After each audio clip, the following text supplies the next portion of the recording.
Women, oh, this one is for you, my sisters. When you're going in for marriage, bear this in mind.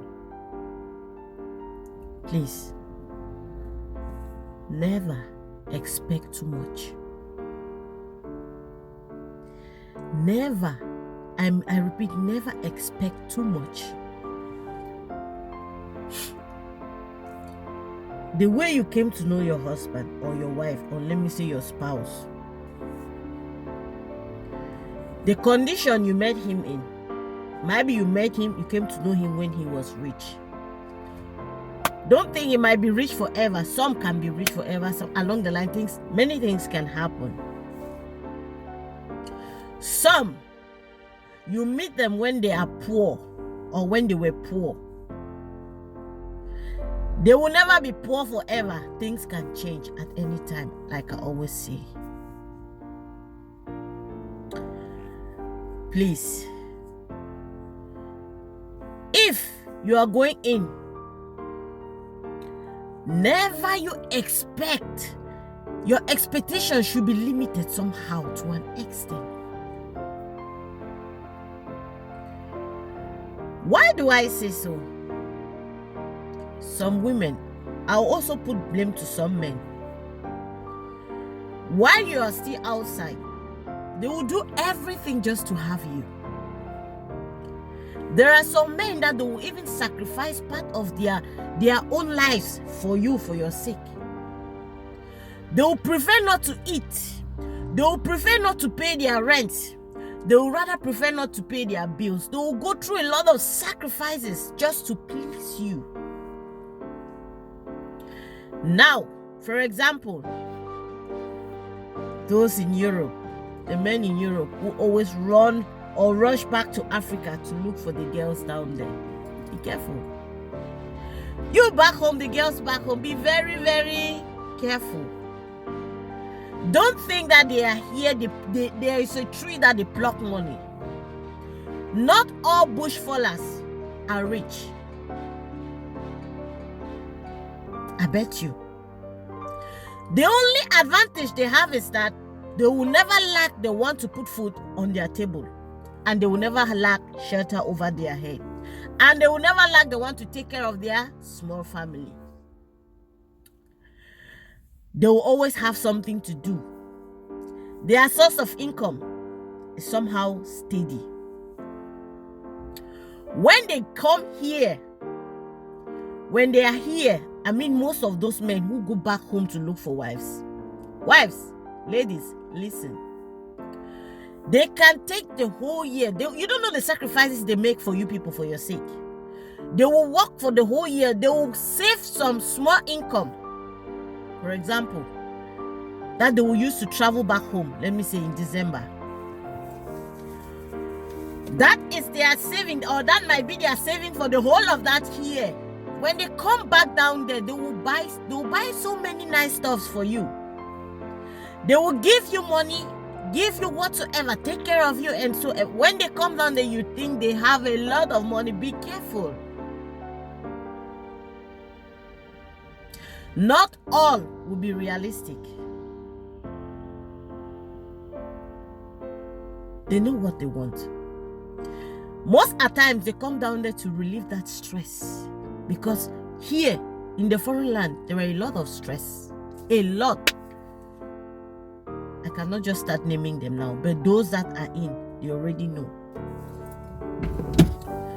Now, when they come down there, or while they are still here, they keep sending you money, left and right. They pay your bills, they pay your rent, they do everything. To you, you know that man has a lot. On that fateful day that God has blessed, everything works out well, and he decides to bring you over. Then you come and you see reality. You have to face reality. While you were back home, I have headache. Maybe he or she will just send you maybe 200,000. I need to go and see money. My mother, my father. So Now you have come closer to him. He can no longer spend that way. He won't, or she won't. I'm talking to both parties now, because it happens to both. And when you come here, you face now the reality. That's when you start thinking of people that are better than him. You start seeing now the reality. You start thinking, you start saying, this man deceived me, and this man did. Now you start looking for means to go. Think of the good times. Think of the past. Some women that are considerate, when they come and they see that they meet that kind of reality, or they face it, they will instantly learn to appreciate that man or that woman. That, is this what you were going through before you were sending me all that kind of money or whatsoever? Because when living back home, you have a lot of expectations. The things you have in mind, now you've come to reality. You cannot accomplish all what you had in mind. Things are different the way you thought. As you they rush in, that's why you go rush out. Please, don't be deceived. Don't be carried away. Be contented with what you have. Be contented with the little your spouse or your friend might share with you. Because you don't know the sacrifices he or she makes just to please you or to make you happy. So when you are going in for marriage, limit your expectations.